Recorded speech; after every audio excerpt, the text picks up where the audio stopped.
Kigomano kiria kiraharĩrĩirio ni Ministry ya UGENDI mwena wa Naivasha kaunti-inĩ ya Nakuru kirarĩ na muoroto wa gwetha ũrĩa bũrũri ũngĩgunĩka makĩria na sekta ya UGENDI.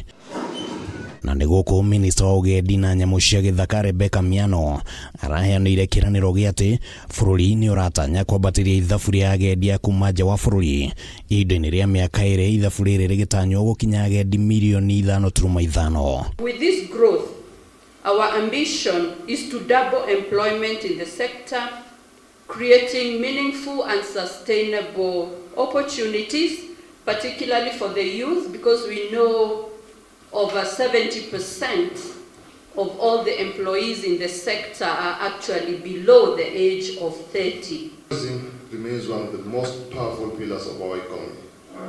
It is a source of livelihoods for millions of Kenyans, a catalyst for local enterprise, and a bridge between conservation, culture, and community development. Mwaka wa 2024 nĩ kwarĩ na agendi matanyihĩire bilioni 1.4 arĩa mathire kũndũ gũtiganĩte thĩinĩ wa thĩ, na harĩ acio milioni 74 nĩ maciarire gĩtaro-inĩ kĩa Africa.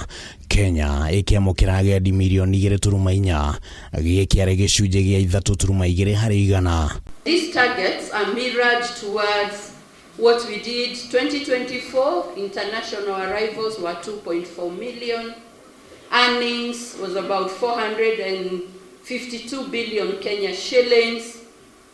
In terms of domestic, we did quite well, over 5.1 million bed nights, and we did not count the unregistered establishments like Airbnbs, homestays, and other smaller establishments. If we count that, our numbers will even be higher. Rĩu nĩguo kuongerera ithabu rĩrĩ thirikari cia kaunti nĩ ciũrĩtio kuongerera tabarĩra iria cirakuruhania nginyagia thirikari nene.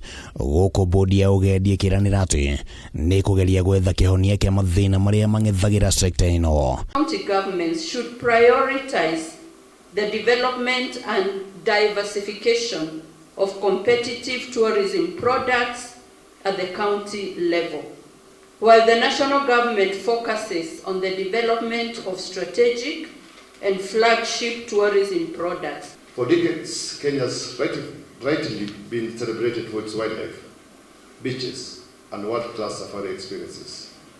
These assets remain foundational to our brand.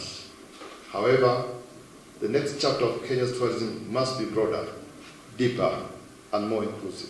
All those challenges that you have been having over the years, give them to us, and I will present them to our honorable CS, who in turn will present them to the president, for it to become a very impactful earner for this economy, to create jobs. Handũ-inĩ ha Kameme TV rĩtwa rĩakwa nĩ Kĩmani wa Gũnjĩrĩ.